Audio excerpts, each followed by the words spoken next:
Jadi orang yang nggak percaya dukun batal syahadatnya justru. Orang yang tidak percaya dukun itu batal syahadatnya. Ya kan gue bilang begitu. Orang yang tidak percaya dukun syahadatnya batal. Artinya ketika saya berbicara ya bahwa orang yang tidak mempercayai adanya dukun itu syahadatnya bisa batal atau batal, itu menurut penafsiran saya. Itu penafsirannya Firdaus. Enak banget dia menafsirkan agama Islam seperti itu. Emangnya dia siapa? Emangnya dia ulama? Dan Firdaus harus bertanggung jawab. Firdaus harus bertanggung jawab itu loh. Dari orang-orang Madura tuh. Assalamualaikum warahmatullahi wabarakatuh. Subscribe dan juga loncengnya ditekan biar nggak ketinggalan video berikutnya. Kali ini ada lagi sebuah informasi yang datangnya dari Madura guys ya. Jadi beberapa santri di Madura melaporkan Firdaus Owiwobo atas perkataannya yang mengatakan bahwa orang tidak percaya dukun batal syahadatnya. Oke, coba kita simak dulu aja videonya. Nah, di sini ada video dengan judul Firdaus Owiwobo dilaporkan ke polisi oleh Aliansi Santri dan Mahasiswa Madura. Oh, ini aliansi santri dan mahasiswa Madura. Ini dia guys ya. Ini para santri-santrinya dan mahasiswa, dan ini pengacaranya guys ya. Oke, coba kita simak ya. Pada sore hari ini kami telah melaporkan saudara Firdaus atas pernyataannya yang telah mengganggu kami, yang telah mengusik kami umat Islam, yang mana pada saat ini diwakili oleh aliansi santri mahasiswa Madura atau disingkat dengan ASMM, yang mana telah dilakukan pelaporan terhadap Polres Pamekasan. Oke, laporannya di Polres Pamekasan ya. Dan atas laporan ini kami memohon kepada kepolisian agar segera diproses hukum atas apa yang menjadi pernyataan daripada saudara Firdaus ini. Dan Firdaus harus bertanggung jawab. Firdaus harus bertanggung jawab itu loh. Dari orang-orang Madura tuh. Firdaus harus bertanggung jawab atas apa yang diomongkan, apa yang telah disampaikan di media sosial, karena adalah sangat mengganggu terhadap kami sebagai umat Islam khususnya. Dan Firdaus, siap-siap kau menanggung akibatnya. Demikian. Ya, sangat mengganggu sekali ya Firdaus ini. Pernyataannya mengatakan bahwa tidak percaya dukun batal syahadatnya. Memang secara pengaruh si Firdaus ini mungkin tidak akan sampai membuat orang sesat ya dengan pengaruh-pengaruhnya, karena sudah citranya buruk lah di sosial media. Namun perkataan itu tetap aja membuat kita sakit hati ataupun tidak nyaman dengan ucapan-ucapan semacam itu, dan wajar sekali kalau umat Islam marah dengan si Firdaus ini. Dan kalau kita lihat ini mahasiswa Madura, tentunya ini bukan dalam rangka untuk viral-viralan, bukan dalam rangka untuk mencari popularitas ataupun mencari panggung.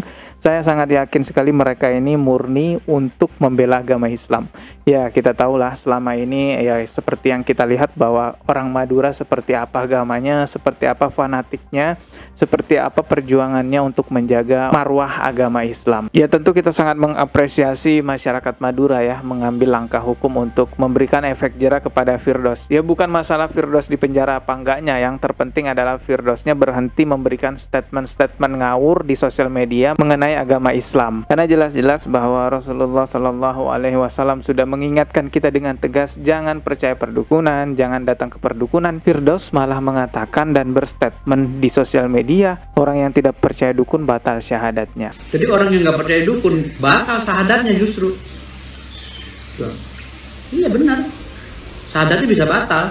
Percaya dukun? Iya, harus percaya dukun. Jangan lah, musyrik. Gimana? Musyrik? Emang dukun apa? Apa dulu? Kan kita nggak boleh percaya sama manusia, gimana sih? Oh, kok nggak boleh percaya sama manusia? Ini lagi salah. Ini kan dukun manusia. Kamu salah lagi.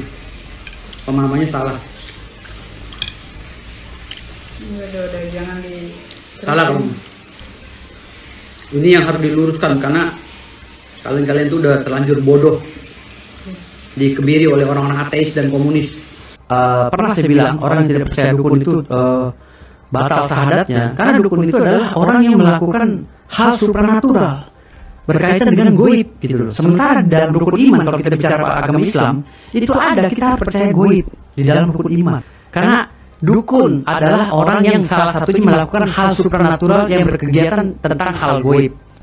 Orang yang tidak percaya dukun syahadatnya batal, itu juga ya Bang? Ya kan gue bilang begitu, orang yang tidak percaya dukun syahadatnya batal. Waktu itu kan pernah gue jelasin, waktu gue makan sama bini gue, saya jadi viral kan. Padahal video itu gue langsung hapus, kok tahu ada yang ngambil, tapi nggak apa-apa lah. itu nggak ada masalah. Tapi pernyataan gue pada saat itu, orang yang percaya dukun itu batal, karena di dalam Kamus Besar Bahasa Indonesia dijelaskan, dukun itu adalah supranatural yang berkaitan dengan goib, yang mempercayai hal yang goib. Lantas kalau lo bersahadat, asyhadu alla ilaha illallah wa asyhadu anna muhammadar rasulullah, kan aku bersaksi bahwa Tuhan adalah Allah adalah Tuhanku, dan aku bersaksi Muhammad adalah Rasulku. Syahadat tauhid dan syahadat Rasul digabungkan menjadi satu, jadi syahadat. Gitu. Syahadat itu bersaksi bahwa gue percaya ada Allah, karena Rasul pernah menghadap Allah. Perkataan itu melukai hati umat Islam. Ya, jelas-jelas di dalam agama kami dilarang percaya dengan dukun, tapi si Firdaus malah berstatement orang yang tidak percaya dukun batal syahadatnya. Ya, siapa tahu aja dia bisa taubat ya setelah dilaporkan. Masalah di penjara atau tidak, saya tidak mengambil pusing itu. Yang terpenting adalah Firdausnya berhenti buat video-video dengan statement buruk. Karena si Firdaus ini sampai sekarang masih mempertahankan statementnya di sosial media bahwa orang yang tidak percaya dukun batal syahadatnya. Menurut dia itu adalah penjelasan versi dia. Padahal di dalam agama Islam kita tidak bisa seenaknya menafsirkan sesuatu dengan versi-versi kita gitu guys ya. Coba kita simak nih video ini. Artinya ketika saya berbicara ya bahwa orang yang tidak mempercayai adanya dukun itu syahadatnya bisa batal atau batal, itu menurut penafsiran saya. Itu penafsirannya Firdaus. Enak banget dia menafsirkan agama Islam seperti itu. Emangnya dia siapa? Emangnya dia ulama? Itu yang ada di ilmu pengetahuan saya terkait dengan agama Islam. Jadi tidak boleh orang masuk dalam ranah itu. Itu keterbatasan saya dalam menafsirkan agama Islam. Jadi ketika ada kiai, ada asatid, ada mahasiswa yang mengerti tentang Islam, ajari saya. Di mana letak kesalahan saya? Jangan langsung justifikasi, apalagi memprovokasi untuk menangkap saya lah ini itu. Makanya mahasiswa kemarin itu mengaku akan menurunkan ribuan mahasiswa katanya. Ternyata yang datang cuma 2 gelintir, 2 ekor.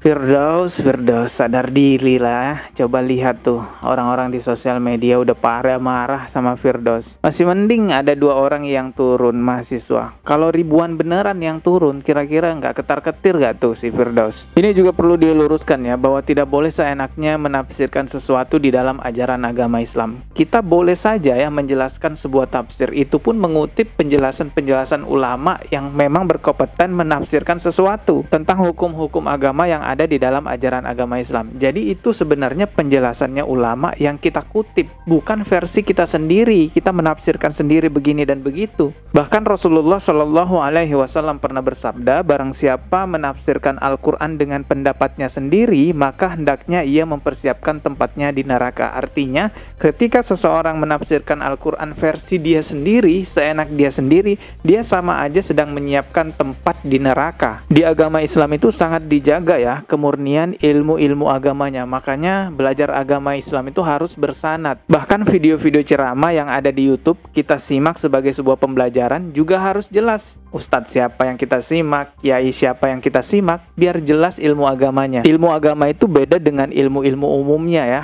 seperti desain grafis misalnya, belajar komputer, itu bisa aja kita pelajari melalui tutorial, hanya kita menyimak di YouTube. Lalu kita kembangkan sesuai versi kita sendiri. Nah, bisa seperti itu kalau ilmu-ilmu umum. Tapi kalau ilmu agama nggak bisa kita kembangkan sesuai versi kita sendiri, karena kita sangat menjaga kemurnian agama Islam. Bayangin coba kalau setiap orang diperbolehkan menafsirkan sendiri ajaran agama Islam. Terus ada yang bilang orang yang tidak percaya dukun batal syahadatnya. Oh, itu kan tafsiran saya, suka-suka saya, nggak boleh kamu ngelarang, itu tafsiran saya. Kan kacau kalau begitu. Setiap muslim itu memang wajib berdakwah, tapi harus tahu porsi dakwahnya seperti apa. Kalau orang awam seperti saya yang bukan ustadz, bukan ulama, dakwahnya mengajak kepada kebaikan. Jaga sholat, ayo sholat, jangan ikut aliran menyimpang. Itu dakwah saya, mengajak kepada kebaikan. Termasuk juga menyuarakan untuk jaga akidah yang benar. Itu adalah dakwah ajakan. Akan tetapi dakwah yang sifatnya berfatwa, menafsirkan, tentu itu ranahnya ulama. Kita boleh saja menjelaskan sebuah tafsir jika kemampuan kita mumpuni ya. Itu pun mengutip tafsirannya ulama-ulama terdahulu, bukan versi kita sendiri. Ya, semoga secepatnya Firdaus ini ditangani lah ya, dengan banyaknya laporan dari masyarakat, dari orang-orang yang ada yang sudah melaporkan. Semoga pihak kepolisian segera memberikan efek jerah agar tidak lagi Firdaus menyebarkan syubhat yang berbahaya di sosial media. Bukan masalah di penjara atau tidaknya ya, bukan itu misi kita ya. Yang menjadi misi kita adalah stop si Firdaus ini berbicara ngaco tentang agama di sosial media. Subscribe dan juga loncengnya ditekan biar gak ketinggalan video berikutnya. Mohon maaf jika ada kata yang salah. Wassalamualaikum warahmatullahi wabarakatuh.